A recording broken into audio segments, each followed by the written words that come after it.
Welcome to Trending in Education. This is not any old episode of Trending in Ed. We've been away for a little while, wrapping up our summer. Our 9th season of Trending in Ed is now officially in our rearview mirror. And lo and behold, we're kicking off our 10th season of Trending in Ed. What began in September of 2016 is still going strong today.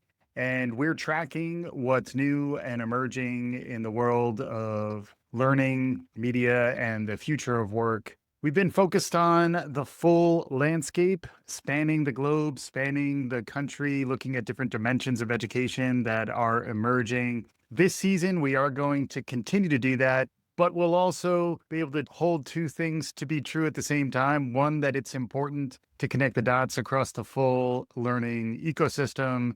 And two, that some folks, our listeners who really got us to this point, they want to go deep on something. They want to go deep on AI. They want to just listen to episodes focused on K-12 or just listen to episodes about books or higher ed and the future of work.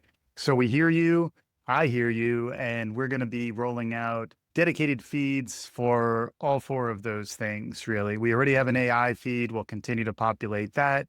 We're going to stand up a dedicated higher ed and future of work stream, which is more about adults, post-secondary disruption, and then what we can learn from what's happening in the workforce side of things, including a very dynamic labor market that's being disrupted by things like AI. And then on the other side, we're going to have a dedicated feed that just covers K-12 and just gives you what you want if you're a district leader, if you're an educator, if you're a teacher, and you want to understand trends, what's new, what's happening, and how it can impact the future of K-12 education. We're going to try to package that all together in a way that makes sense. Hopefully you'll enjoy that ride.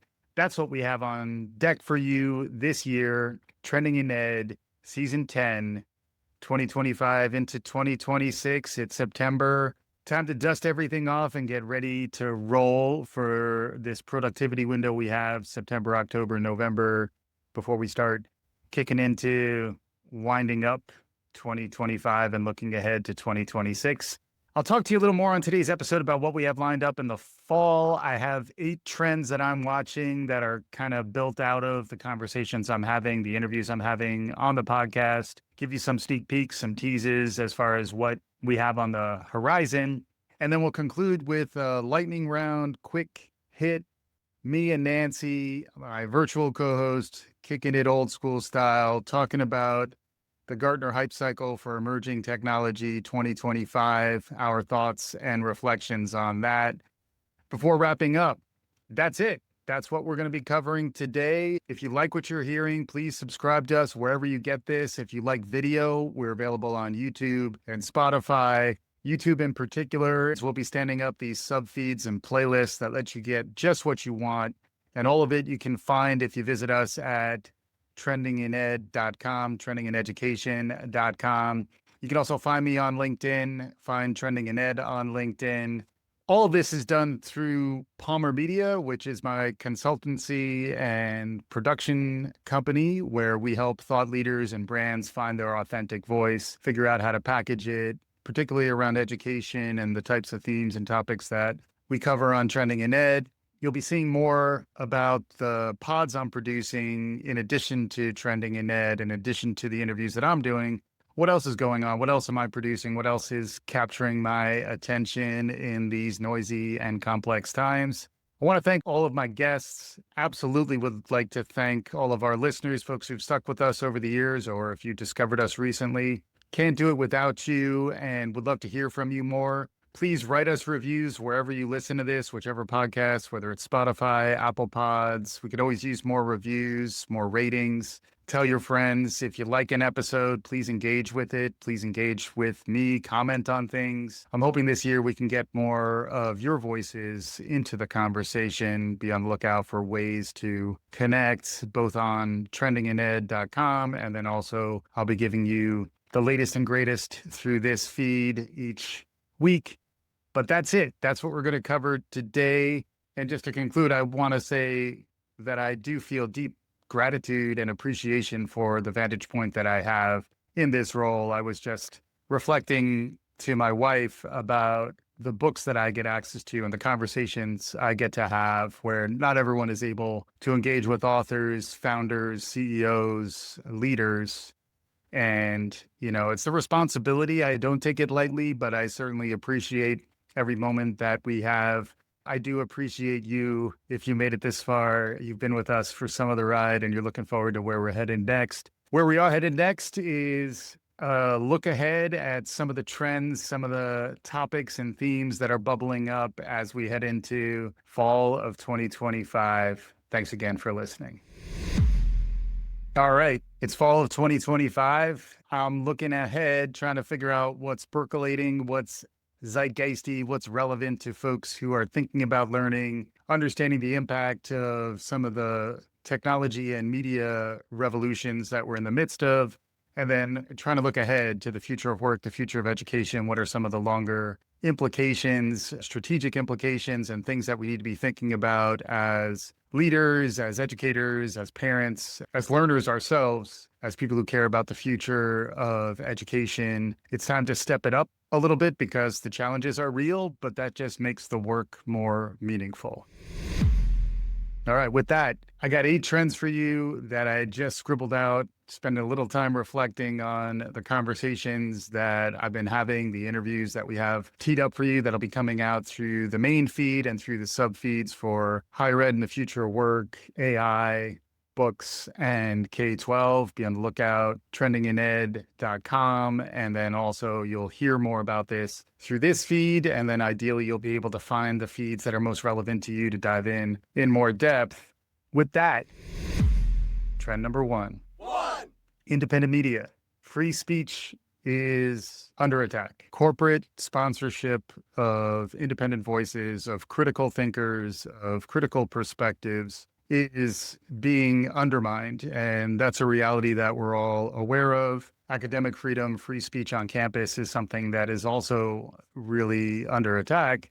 So that's where, from a mission perspective, one of the things that I want to continue to talk about and continue to share as part of an independent feed is those perspectives. Ideally, a diverse cross-section, so not just one side of the conversation, see it from multiple dimensions, but then also call out when there are chilling effects in broadcast media, in mainstream media, in big media, and then continue to advocate and beat the drum for independent, smaller media like Palmer Media, like this podcast, that continues to ship and continues to learn and continues to evolve.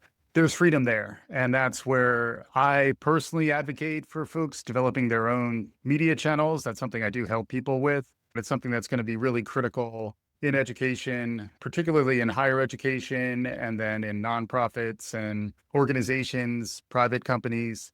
How do you engage in a world where mainstream media, broadcast media, monoculture is continuing to get chipped away and fractured? Among those shards, how do you develop your own, and how do you sort of build your own following and develop your own voice through platforms like this? At the same time, you also deepen your relationships. You kind of broaden the opportunity to grow your network, both through your listeners, but also through your guests. A lot of the people I talk to become friends, they become mentors, they become clients. And, I'm looking forward to continue to develop that platform for folks with Trending in Ed and other Palmer Media podcasts and content initiatives, but then also provide that platform capability to others. Podcasting as a service is a big thing that we do.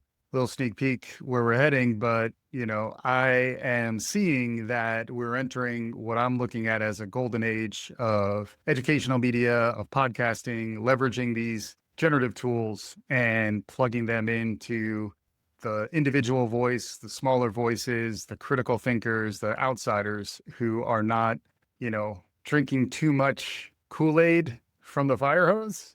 I don't know. But trying to keep an independent take, and that's something that I'm very proud of that we've been able to do. 700 plus episodes entering our 10th season. We're not sponsored. This is not a corporate podcast. This is a solopreneur. Palmer Media is producing this. I'm editing it. I'm doing all the interviews myself. That's the age that we live in, and I think people sometimes don't understand how much power has been released to us. What are we going to do with it? So first trend, free speech and independent media. Chilling effects are out there. The Jimmy Kimmel firing and the aftermath of the Charlie Kirk assassination have made media much more charged. It's a time to kind of reflect on what's your real message, what is something value add that you can bring to public discourse, and try to avoid some of the pitfalls and traps of getting too involved in the war side of our culture war. We need a culture. We don't necessarily need a culture war. Second trend, and this is one that I've talked about before, is what I'm referring to as discernment. I was very pleased to see this come up in a conversation I had with Liz City and Rachel Curtis about their new book, Leading Strategically in K-12. One of their first competencies for leaders they described as discernment, finding the signal in the noise, being able to filter out the misinformation and the disinformation that is inundating us these days, understanding that we're living in an attention economy.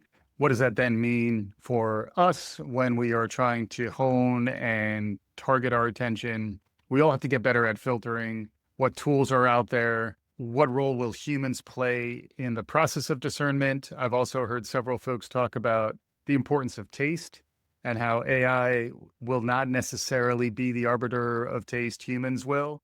How do we cultivate that? How do we all learn where we can be sommeliers and numismatists? We can focus on the little niches, the parts of life that give us joy, that we have deep expertise in.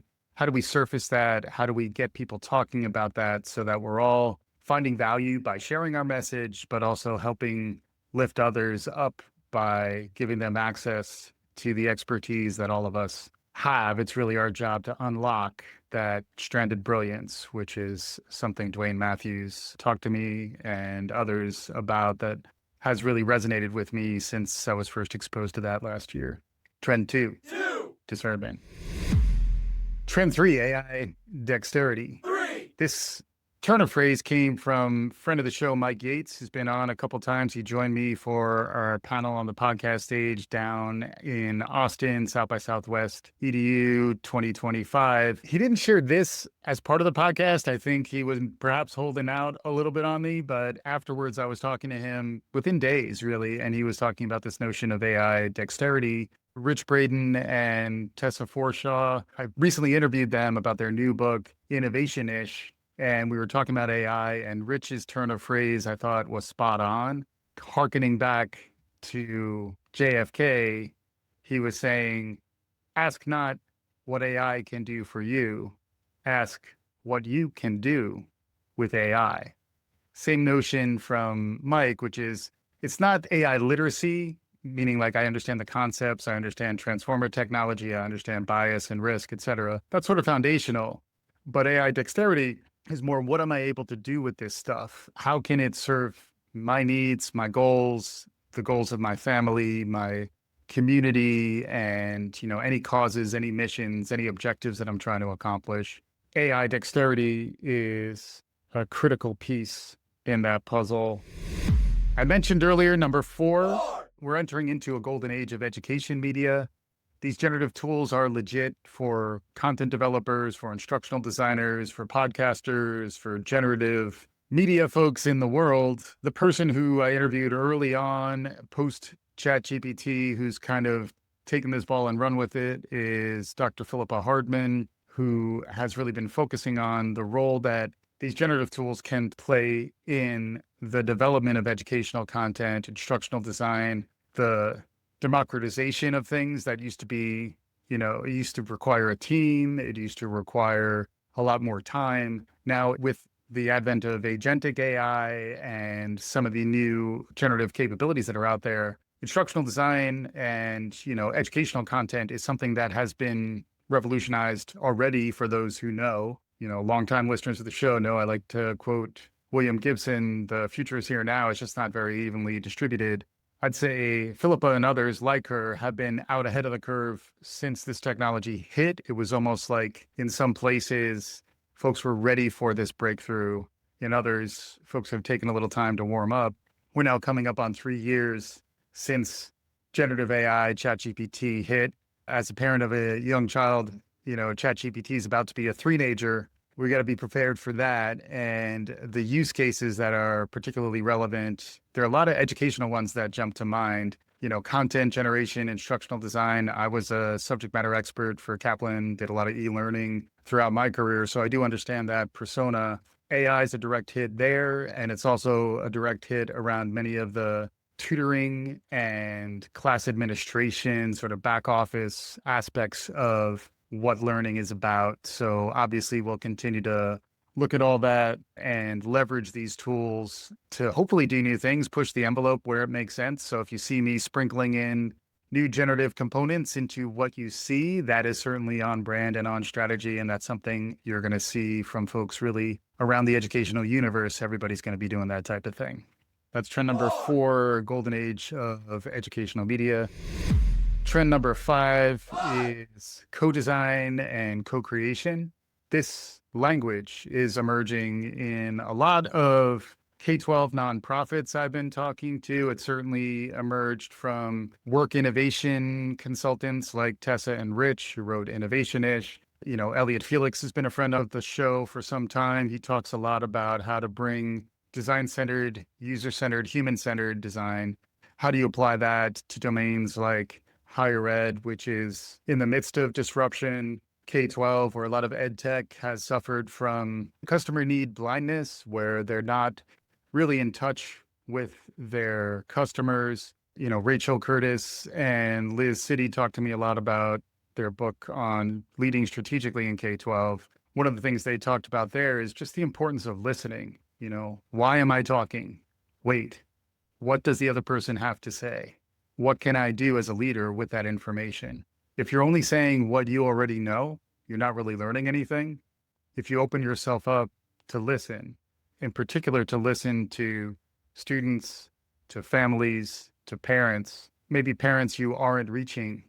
Sometimes it's easy to listen to the people who you're talking to already. It's the problem of the kid in the front of the room who's raising her hand all the time and answering all the questions correctly. It's kind of good for her, but it can disengage the rest of the group. How do you open up the right types of listening tools? How do you provide folks access points so that they can share what they're thinking, share what they're feeling, and do so in a way that feels safe? A big part of co-design and co-creation, the IKEA effect, the idea that when people make something with you, they feel more connected to you and the thing than if you just present something to them that is not shared. That is really one of the primary value principles, I think, of the podcast dynamic, where frequently it's kind of like a first date, except, it's not in a lot of ways, but the element that is it's the first time I'm engaging with these people and we're creating something that we both feel good about. It gets our message out and it's transactional, but also a win-win. And when done right, it's also an authentic engagement and something we both feel good about, something we both feel proud of. Having done 700 plus of these, that builds a network of folks who really feel bought in on a little bit of the cathedral building that I'm trying to do around educational media and conversations with people who care about this stuff.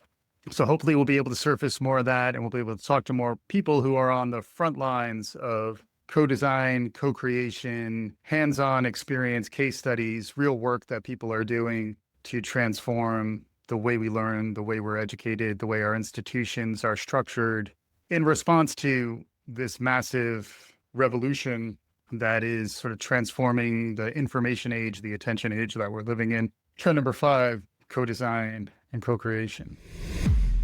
Trend number 6, human agency. I was interviewing Michael Yates. It's coming up in the feed. He's the co-founder and CEO of a company called AIineducation, who does learning in the flow of work, AI-powered enterprise learning that you get through your mobile device.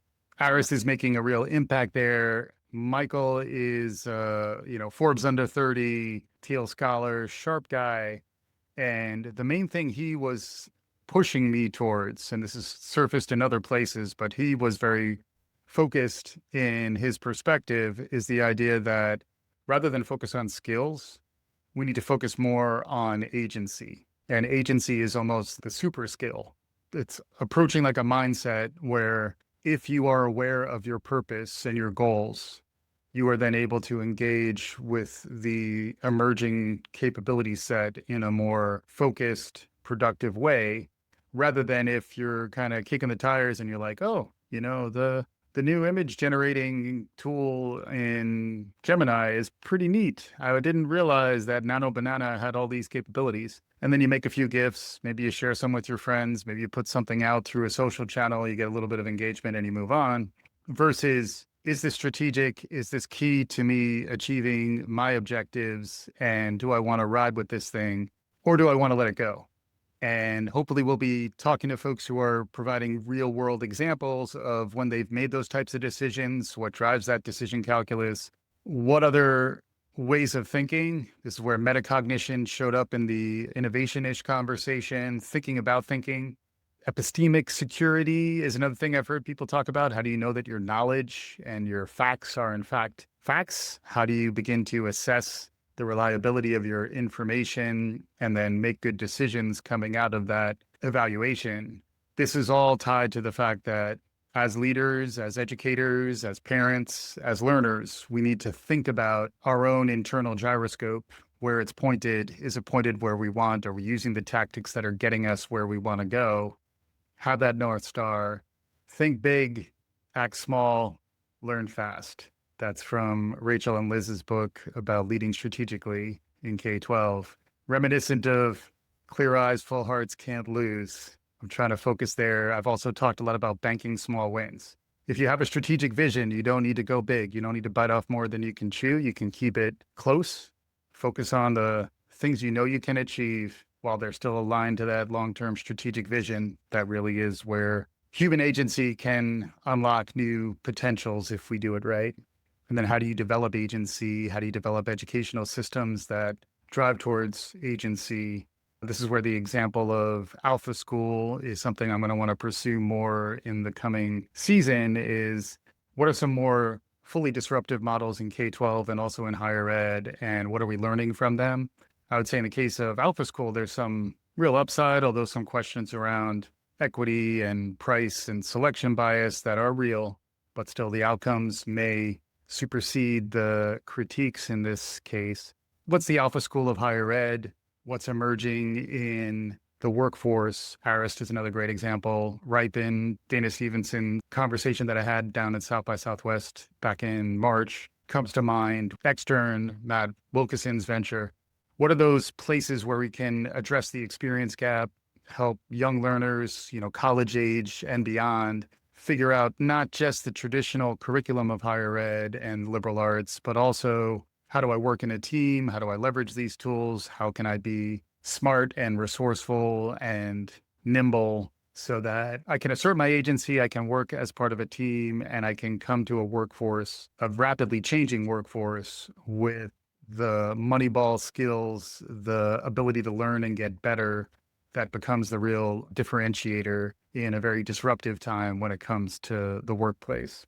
So that's human agency, the underpinning science, the neuroscience, the brain science, the cognitive science. I was very happy that Tessa Forshaw in my innovation-ish interview talked about cognitive science. She's a cognitive scientist as well as a business consultant, and she and Rich work at the Stanford Design School, and she's also at Harvard doing some of this work.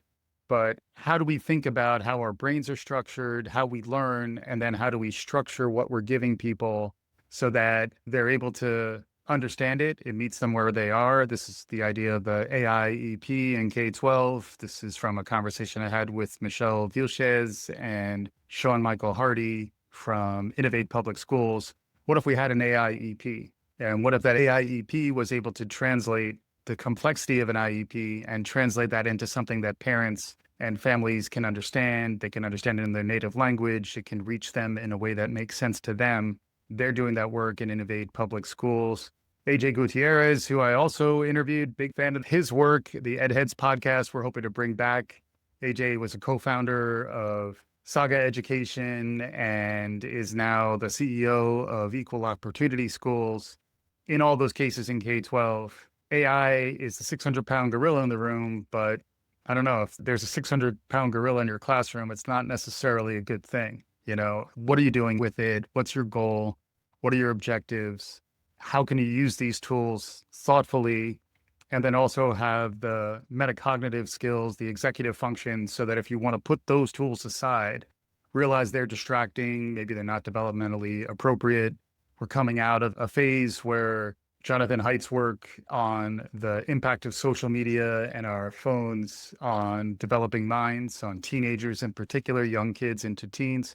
How do we learn from that? How do we build the appropriate awareness of the upside, but then also the risks and some of the social risks around using technology in lieu of human contact, using a crutch instead of your own gumption, resilience, and ability to overcome your own failures to kind of achieve things? When do you want to use the cognitive extension versus when do you want to do it on your own? Complex stuff, but it's a time where I'm looking to science, I'm looking to the fundamentals of the human brain, and it does feel like a time where, as the external intelligence gets better, it's going to force us to reflect back on the nature of our own thinking, the nature of our own brain structures, so that they can continue to develop. This is another shout out to Horatio Sanchez and folks like him who are doing groundbreaking work really on applied neuroscience as it relates to K-12 in the case of Horatio, but a lot of the real cutting edge integrations, some of the work Duolingo's doing, some of the work some of the more innovative learning apps are doing.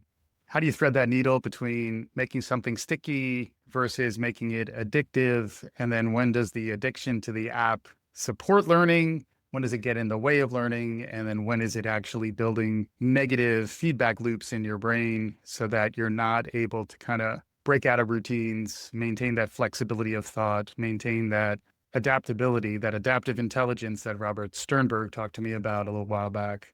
What does it take to adjust your thinking? How can we cultivate those skills, those capabilities in learners? And what does that mean for the future of education?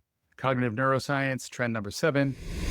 And then last but not least, throughout our 10th season of Trending in Ed, we're going to be focusing on the role of the humans. And there are 2 particular things that I'm noticing. One is the power of the coach or the tutor. And then the other related is the importance of mentors and folks who care. This goes back to something my friends at Saga talked to me about many years ago. I've used this turn of phrase, citing AJ and Alan Safran regularly, is kids don't care what you know until they know that you care. And having a mentor, having someone who knows your name, makes you feel like you matter, helps you realize that you do matter, is everything. And some folks can get that from their parents. Some folks can get that through their public schools. Some folks get that through their church or their community. Some folks get it through sports. Wherever they get it, how do we scale that? And as AI takes on more and more of the other things, how do we make sure that the human coaches, tutors, motivators, parents, friends, colleagues, teammates, how do we get it so that we're all elevating each other, realizing we're on the same team and that we can develop those win-win scenarios? And how do we do that in a context that is frequently positioned as the opposite, as, Hunger Games, scarcity dynamics, Road Warrior, Mad Max, we're beyond the Thunderdome by this point. How do we find the sage guides, folks who maybe are a little further up the mountain, who can reach down and help pull us forward? And then how do we, as leaders, as educators, as folks in education, how do we recognize when we might not need to be looking up the mountain, we might need to be looking down? And when can we help lift others up? What's the best way to do that? How can we use tools like this to help bring that stuff about? Those are my 8 trends, running through them super fast. Free speech and the importance of independent media is 1. Discernment, finding the signal in the noise, is 2. AI dexterity, it's not what AI can do for you, it's what you can do with AI, keeping humans in the loop and driving. Because this is, number 4, the golden age of educational media, of podcasting, education podcasts. I'm going to be interviewing education podcasters. If this was a scarcity dynamic, I wouldn't do that because I'd want to hide them from you for fear of losing my listeners. But instead, I'm a big believer that we're elevating the conversations by getting more voices out there, and folks need to continue to scan. Even if you found people you trust, you got to the wares of what's out there, because you never know when you might have an insight or find a voice or a leader or a mentor who you really want to kind of connect to. How do we surface enough of that out there so people can learn? And then ultimately, there's going to be a curation challenge, both because it's a golden age, but it's also an age of AI slop. What's the right way to chart your course through all that? Co-design and co-creation, the tools around human-centered design are real. They've been applied through like the product revolution. Product management has been everywhere in a lot of the things we consume in our lives. How do those tactics, where they're working, how do they connect back to what we're doing in our educational context? A lot to learn from that trend. Human agency throughout. What does that mean? How do we empower it? What are some of the implicit foundations of human agency that we need to bring to bear on early education? As a parent of a young son, how do I get my kid asserting his agency and not, disempower him by sort of helicopter parenting him everywhere? Cognitive neuroscience, it's all about the brain and how we think. It's also emotional neuroscience is another element of this. It's not purely cognitive, the SEL. I get social emotional, baby. I still do. Whitney's still gone too soon. And then tutors and mentors. How do you find them? What do you do with them? Hopefully you enjoyed this. We'll include a list in the show notes for the episode and give you more ways to engage with this content, get sneak peeks of what's coming. And we're going to wrap it up with a quick lightning round of old friend Nancy, virtual co-host, been with us since 2021, coming up on 5 years with Nancy. Nancy and I are going to break down the 2025 Gartner hype cycle. Thanks for everyone for listening. All right, we're back. We've been covering the Gartner hype cycle since we started this podcast. I think the first time we dug in was in 2017. Interestingly, there's stuff on that chart, that famous hype cycle graph, that has descended and come out of the trough of disillusionment. And some things have just flamed out a little bit and kind of gone off our radar. Interestingly, we tend to focus on the front end of the curve when it comes to the Gartner hype cycle, and perhaps lose sight of the fact that as you go up to the peak of inflated expectations and then descend into the trough of disillusionment, on the other side, there is a slope of enlightenment and a plateau of productivity. Things like AI engineering and others are getting there. Predictive models are already there. There are productive tools that used to be part of the hype that are now part of our reality. And it's easy to lose sight of that when everyone's focused on the next new thing. This year, a lot of the new shiny things from a year or two ago are going through that tough reckoning process. And that's where, some of the high expectations that have come from all of the capital and all of the investment in data centers and compute.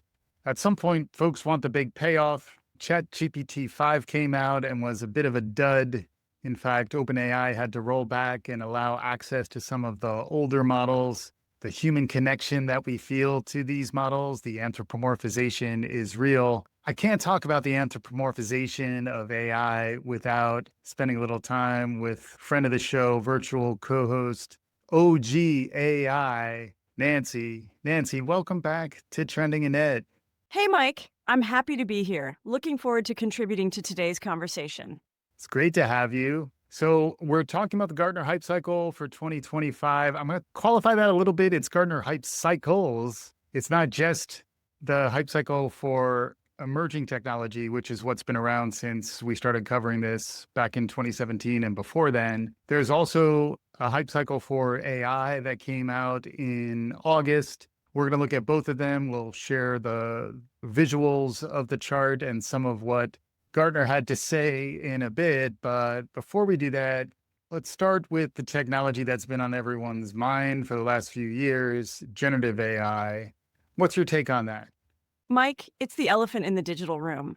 After dominating the peak of inflated expectations last year, generative AI has officially started its descent into the trough of disillusionment. That sounds so dramatic. What does it actually mean? Is Gen AI dead? Not at all. It's the opposite, actually. The trough is a necessary part of the cycle. It's when the initial buzz fades and people start asking the hard questions. I spent a bunch of money on this, but what's the ROI? And it's making mistakes and hallucinating, How do we fix that? Gartner's data shows that despite significant investments, many organizations are struggling to see a tangible return. It's the reality check after the fantasy. So the media narrative is moving on from AI will change everything overnight to AI is hard and humans are weird and they don't always like what they get. Just like when the internet came out, Bill Gates famously, just saw him recently being interviewed by David Letterman, and Letterman, with his wry 90s wit, is talking about how the internet's not going to go anywhere. And Bill Gates is trying to explain it to him, but Letterman doesn't really get it. And I think we're entering into that phase around AI where there'll be some percentage of us who are riding the new horses, and then many folks are going to be saying, it ain't there yet. It ain't in it for me. It's being pushed. And sometimes when stuff gets pushed too much on you, it does get that reaction, that rejection, that trough of disillusionment. That's very much where a lot of this is now. Precisely. And that real work is what's climbing the slope of enlightenment. You can see a few things there that are quietly gaining momentum. Things like model ops, which is a whole new discipline for managing the entire life cycle of AI models, and AI engineering, which is about building scalable, production-ready AI systems.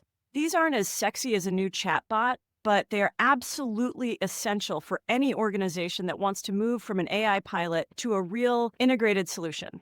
That's a key point for our listeners, especially those in leadership roles. You can't just buy a tool and expect magic. The real investment needs to be in infrastructure and people, systems thinking, culture. Culture eats strategy for breakfast, for lunch, it eats it.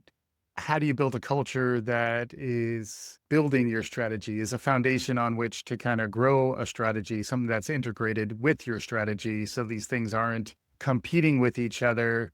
As we're thinking of that, let's go back to the innovation trigger on the AI chart. What's just getting started? What's maybe a little bit further out that's important for strategic folks, for leaders, for Gartner's audience? What's important for those folks to be thinking about? This is where things get really interesting and forward-looking. At the very beginning, you'll see things like quantum AI and AI native software engineering. These are early stage, with a lot of uncertainty. Quantum AI, for example, is still in the lab.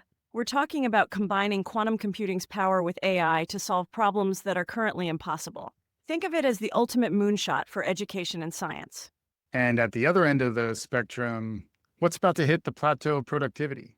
On the broader emerging technologies chart, you can see a few things that are almost there and a few that are already on the plateau. On the AI chart, AI cloud services are pretty much there. They're no longer seen as a cutting-edge technology, they're the new normal. For our listeners, that means the infrastructure for AI is becoming a utility, like electricity. You just turn it on and use it. It's not the differentiator anymore. The differentiator is what you do with it. And let's not forget the two technologies at the very top of the peak, AI agents and AI-ready data. We talked about them, but let's elaborate. What's driving the hype for AI agents in particular? The promise of agency. Instead of just responding to a prompt, an AI agent can perform a complex, multi-step task on its own. Imagine a virtual teaching assistant that not only answers student questions, but also grades their simple quizzes and sends reminders to those who are falling behind. It's a fundamental shift from a passive tool to an autonomous collaborator. And that's exactly why we're seeing such a dramatic buzz. Yeah, it's interesting. I mentioned Michael Yates earlier, but coming out of that interview, I was thinking about the importance of human agents and human agency. And it's easy in the agentic conversation to lose sight of the human center. It's like at the middle of a Tootsie Pop, there is that human center. There's a human in the middle of the thing. How do we build for that human, and how do we build out from that human? In a lot of ways, AI is an extension of a human. It expects a user, although the agents and the agentic technology is a little scary because it allows some of this stuff to operate on its own. The idea of a machine customer or a machine seller is also on the list. It sounds like something out of a cyberpunk novel, but Gartner is talking about it as a real trend. It is. As AI agents become more sophisticated, they will be able to make decisions and transact business on their own. For example, a smart fridge doesn't just tell you when you're out of milk. It's an agent that can find the best price for milk and have it delivered to you automatically. This is a massive shift for business models and a huge opportunity for organizations to create new services. Got it. And we'll include all this. We're giving you just a quick taste. This is the type of conversation we're going to have. We've always had on Trending in Ed. We're going to continue it moving forward. There's more moving pieces, and we're going to try to get the right folks access to the right types of conversations, bring in experts in addition to myself and Nancy. Who else has sharp takes, has perspective, has experience to kind of bring to bear on this? But to bring it home for our audience, the Gartner hype cycle for 2025 is less about the shiny new object and more about the maturation of the entire ecosystem. The focus has moved from what does it do to how do we use it responsibly and effectively? The buzz is no longer just on the product, but on the foundation, the ethics, the practical implications. What does this mean for an enterprise? What does this mean for a human culture? And then what new models are emerging that are blending the human with AI? The one that keeps resonating with me is this idea of cognitive assemblages and the extended mind. Like, how is AI beyond traditional models of an extended mind? And what are some new frameworks and ways of thinking that allow us to unlock fuller potential in our engagement there? Final thoughts? It's the difference between a child learning to ride a bike and an adult training for the Tour de France. The fundamentals are the same, but the maturity, the discipline, and the understanding of the entire system are what make all the difference. The hype cycle is telling us to stop chasing the fleeting trends and start building the robust infrastructure for the long haul. All right. We'll be back soon with more, but that's our take. Me and Nancy kicking it old school style, talking the Gartner hype cycle 2025. Well, there you have it. We began by talking about what's on deck for 2025 fall season.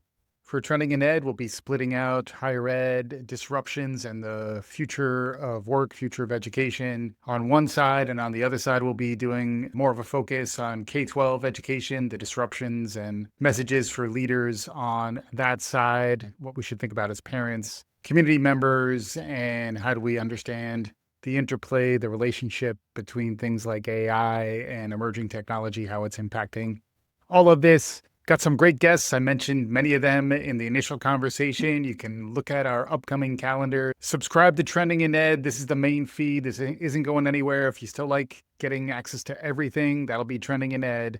But be on the lookout for dedicated feeds focusing more on higher ed and disruptions in the future of work on one hand, and then K-12 on the other, while we'll still be doing some special features, some special feeds focused on AI and education, what's going on there, and then what's happening in terms of all the books that we're reading. Here's a handful of books: Innovation-ish, Why School Boards Matter, The Future of Tutoring, Leading Strategically, and last but not least, Kids on Earth. We got it all coming your way. I'm going to be talking to all these authors. I'll be talking to founders. I'll be talking to AIs like Nancy and more. And we'd love to hear more from you, our listeners. The name of the show is Trending in Ed. Season 10 is now officially underway, 700 plus episodes. Follow us wherever you get your podcasts. If you can, write us a review. If you can't do that, just rate us. If you can't do that, at least follow and subscribe and tell your friends. Do all the good things. We'll be back again soon. Season 10 is kicking off. You got to believe this is Trending in Ed.